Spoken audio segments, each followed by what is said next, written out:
Bueno, ahí estamos grabando. Bueno, bienvenida Carolina de Grandis. Muchas gracias por estar acá. Esta es una entrevista para las estudiantes y los estudiantes de UFLO. Y bueno, primero que nada te voy a presentar. Carolina es licenciada en psicología y es profesora en varias materias de la carrera de psicología de la Universidad Abierta Interamericana y también es investigadora, es becaria doctoral del CONICET, tengo la suerte de acompañarla como codirector, así que bueno, Caro, un poco el objetivo de esta entrevista, de esta charla, es que le cuentes a la gente acerca de por qué utilizar teoría fundamentada, cuándo, qué es, ¿sí? Y después podemos ver algunos ejemplos. Así que bueno, todo tuyo, Caro, gracias por estar acá. Bueno, muchas gracias por invitarme. Un honor para mí poder compartir con ustedes acerca de esta temática que, bueno, realmente a mí me encanta. Bien, en lo atendiente a tu pregunta sobre cuándo utilizar teoría fundamentada y un diseño cualitativo, una metodología cualitativa, es importante partir en función de qué objetivo nos trazamos. Si lo que queremos hacer es describir, si lo que queremos hacer es interpretar, evaluar, indagar, depende de hacia dónde vamos. Y generalmente lo cualitativo es pertinente de ser analizado cuando quiero seguir un proceso inductivo, ir en profundidad en lo que es un caso en particular, o algunos casos es más acotado. Generalmente es el más acotado el número de casos justamente por la profundidad, me voy a meter en lo que es la cualidad. Y cuando no hay, por ejemplo, tanta información acerca de un tema. Un ejemplo de una, ya que estamos involucro un ejemplo de una de las tesis que se están haciendo, una de las investigaciones que se están haciendo, es en lo que respecta a fibrosis quística, las experiencias que tienen personas que padecen de esta enfermedad, pero sobre todo es post trasplante de un órgano. Entonces, no hay mucha evidencia científica en lo respectivo al tema, siempre con los resguardos éticos y demás, y estamos viendo y analizando estas experiencias que tienen las personas. Y cuando uno habla de experiencias, podría decir, bueno, esto me suena más para un diseño fenomenológico. ¿Por qué les digo esto? Bueno, ahora voy a proceder a compartir pantalla. Entiendo que se podrá visualizar en los próximos segundos. Ahí está, se ve perfecto. Bien, voy a ver si lo puedo poner en el botón de reproducir. Y bueno, ustedes van a ver acá que en este Power hay distintas características, ¿no? De los distintos diseños. Cuando uno habla de lo que es metodología cualitativa, tenemos todo este abanico de diseños. El diseño de teoría fundamentada, el etnográfico, el narrativo, fenomenológico y el investigación-acción. También podríamos añadir el estudio de caso, pero bueno, esta bibliografía está basada en Sampieri, que siempre recomendamos eso cuando vas a iniciarte en lo que es la investigación cualitativa, para después profundizar en los autores que han contribuido adentro de cada uno de los diseños, ¿bien? Entonces, fíjense, ustedes pueden observar que dentro de lo que es la teoría fundamentada, ¿cuál es el planteamiento del problema que va a estar en juego en esta teoría? Fíjense, en la teoría fundamentada, que es cuando hay carencia de teorías o que son inadecuadas para explicar algo, ¿no? Ya sea por el contexto, por el tiempo, bueno, justamente no, en el caso que les comentaba, no hay todavía teorización acerca de lo que ocurre a nivel psicológico en una persona que tuvo un trasplante de cuerpo cadavérico. Hay algo del orden del estado del arte, pero no en lo referente a esta cuestión particular. Lo mismo, otra investigación que es sobre eh, el uso del Instagram en los adolescentes. Hay mucho cuantitativo, hay menos cualitativo que se involucra en profundizar. Ya vamos a ver, ¿no? Esto de la idea de lo cuanti y lo quali, no desde la rivalidad, sino desde siempre el diálogo, ¿no? Porque siempre se complejiza, no pensarlo también en los diseños mixtos. Sí, Sí, Caro, contame un poco, como estamos brindando este curso para gente de ah, educación, me parece que está bueno ah, esto que mencionaste de investigación de Instagram en adolescentes. Contame un poco qué hicieron y por qué les pareció con la tesista que valía la pena utilizar teoría fundamentada.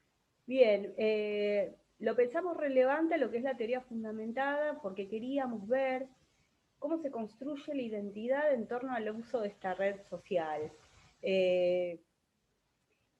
Dado que hoy en día parece ser, uno si pudiera ver cómo surgen las ideas de investigación en Sampieri, esto está, ¿no? A partir de la observación, de ir observando el cotidiano, pueden surgir estas ideas, ¿no? Y hay mucho, incluso también hay estadísticas de esto, de que hay mucho uso de Instagram en un periodo, en este periodo que habíamos evaluado, analizado.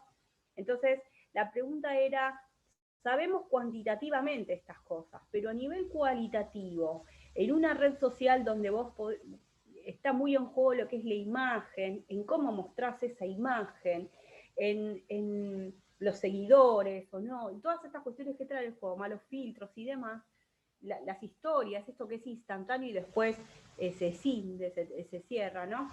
El punto es ¿qué pasa en la identidad de un adolescente posmoderno hoy en día? ¿Bien? Entonces, bueno, empezamos a indagar y justamente, bueno, esto fue parte del planteamiento del problema, ¿no? ¿Qué era lo que ocurría a nivel de construcción de identidad? Y cómo esto también se podía ver en las cuestiones vinculares. Caro, ahí Sí. te quiero hacer una pregunta metodológica. Ahí, ¿cómo piensan la selección de la muestra? Viste que cuando se investiga desde un punto de vista cuantitativo, siempre es importante tener un número interesante de muestra para poder hacer los análisis estadísticos. Acá, en esta tesis, ¿cómo lo pensaron? Y bueno, si hay algún instrumento, ¿cómo es? Contanos un poco de eso. Bien, muy bien. Acá eso me lleva a la siguiente parte del cuadro, que ustedes van a poder, creo que lo están observando, ¿no? Que cambié el cuadro. Y entonces el punto es cómo vamos a recolectar, claro, cómo obtenemos la muestra y de qué manera lo vamos a hacer. Bueno, claramente la muestra, una metodología cualitativa sigue los pasos de una manera distinta a lo que lo hace en lo teniente a lo cuantitativo. En lo cuantitativo uno va a ir al campo ya teniendo predeterminado cuánto es la cantidad, ya sea porque hice un cálculo de probabilidad o porque también puedo ir viendo cuánto, pero más o menos estimo que 100, 200, 300 casos tendré o necesitaré, se verá. Pero en el caso de lo cualitativo es como un ida y vuelta. Yo siempre lo represento como una espiral. Entonces, voy a ir al campo diciendo, bueno, voy a empezar, qué sé yo, con algunos casos. Según cada diseño también van a variar los casos en metodología cualitativa. En la teoría fundamentada más o menos se estiman 20 casos, pero en realidad el número muestral va a quedar finalmente determinado en función de la saturación de las categorías. Porque nosotros cuando hacemos análisis vamos a recolectar datos, generalmente en cualitativa los instrumentos de recolección de datos por preponderancia son la observación no puede ser observación participante o no, porque pues, si hacemos observación de videos no será participante, bueno, ya eso va dependiendo, ¿no? También lo explica, eso está muy bien explicado en Sampieri. Entonces tenemos la observación, que es no solamente a nivel verbal, el formato verbal, sino todo lo que uno pueda ver. Yo en estos momentos, mientras estoy hablando, muevo las manos. Esta es información que va del orden visual y no desde la verbalización, ¿no? Entonces, desde si hay un temblor en la voz, etcétera, ¿no? Entonces, toda esta información pertenece al orden de la observación. Luego tenemos lo que son las entrevistas, que hay distintos tipos de entrevistas. Yo puedo tener una entrevista abierta, semi-estructurada, estructurada.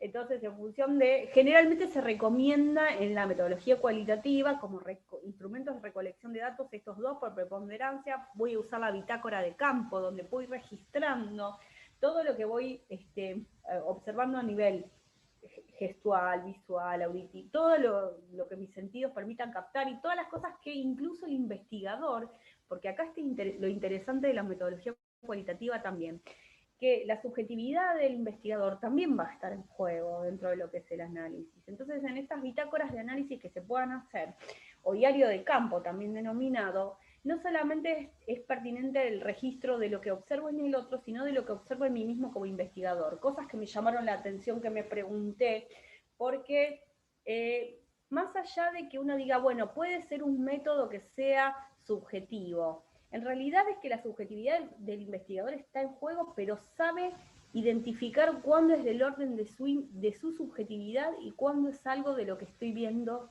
en el campo. Entonces, registrar esto en la bitácora te permite esto. Entonces sí se puede ser objetivo en la investigación cualitativa, justamente haciéndote estas anotaciones. Y lo que siempre se sugiere es que las entrevistas sean abiertas. Esto quiere decir que si no voy a preguntar preguntas que me evoquen respuestas por sí o por no, sino preguntas más del orden como cuál, cómo, ¿sí? Siempre es desde ese lugar.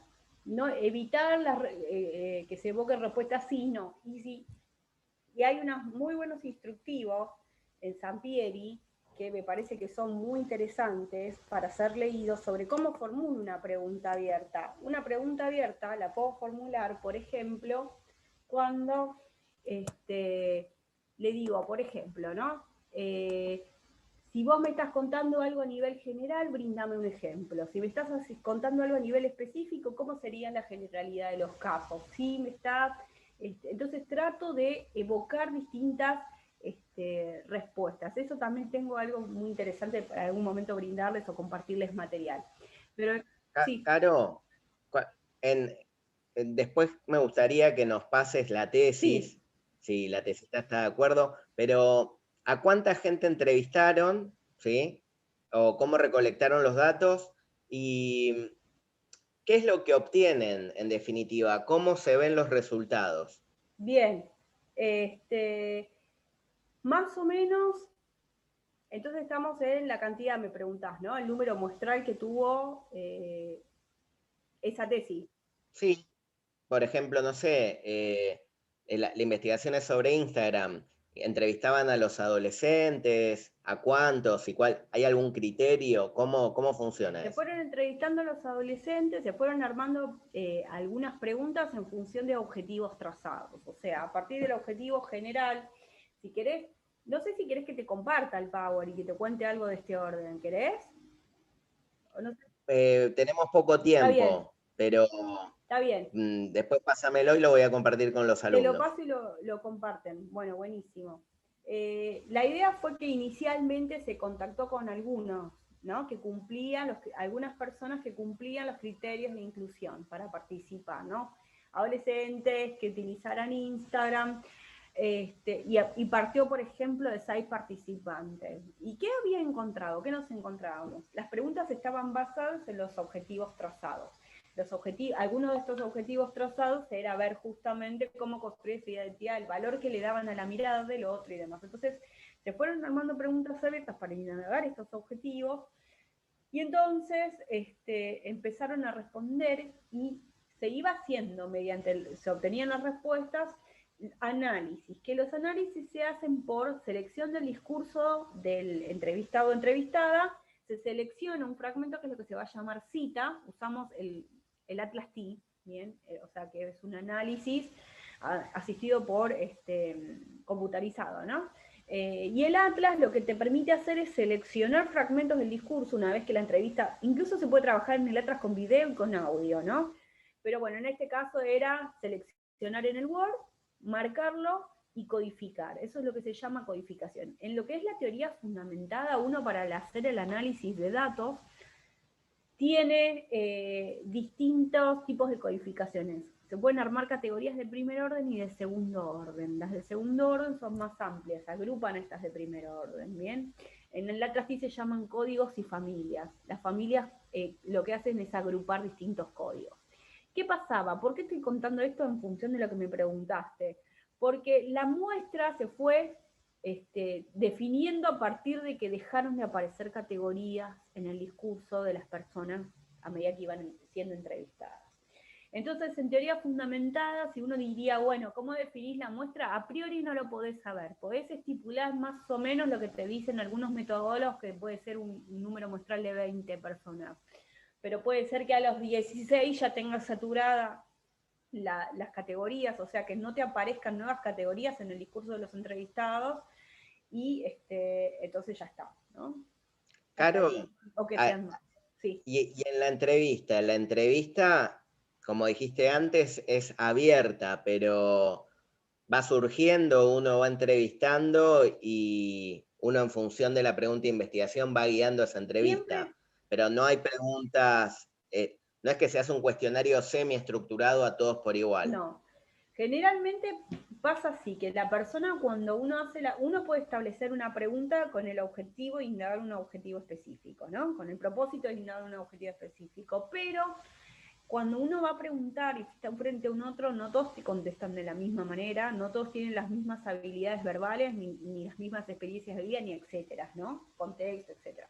Con lo cual, nadie va a venir totalmente ordenado a contestar las preguntas. Probablemente uno ahí tiene que tener, hay una cosa que es importantísima, ¿no? Que siempre incluso se incluye en el consentimiento informado, que cuando uno va a hacer una pregunta, no va a ir a indagar más allá de lo que en realidad se trazó como objetivo. Entonces, si mi objetivo es saber, no sé, eh, la importancia que le da la mirada de los demás, qué sé yo, puede ser que le pregunte cómo se siente cuando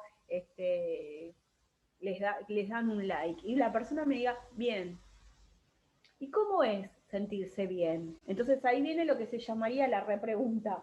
Voy a preguntar nuevamente o voy a tratar de abrir un poco más ese discurso del otro para que me brinde más información, pero siempre tratando de ir en el objetivo que uno se trazó. No abrir cosas que en realidad no son el propósito de la investigación que uno tiene.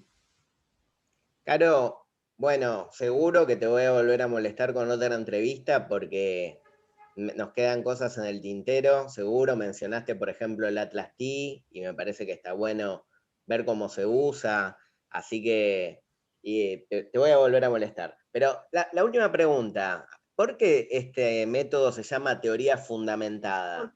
¿Cómo, a qué se llega a ese Es título? teoría fundamentada en los datos, o sea que justamente lo que está ocurriendo acá es que hay detrás lo que sería un proceso inductivo, es decir, que a partir del caso a caso voy elaborando una teoría, voy de lo particular del dato y a establecer una teoría.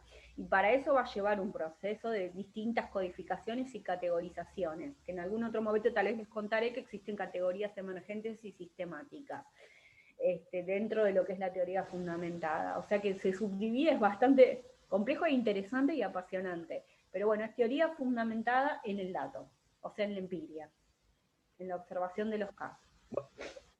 Caro, te súper agradezco. Estoy seguro que a las estudiantes de UFLO les va a encantar esta entrevista. Así que bueno, quedamos en contacto y después pasame el material, así también ampliamos allí en los foros de UFLO. Te mando un beso grande y estamos en Bueno, contacto. gracias.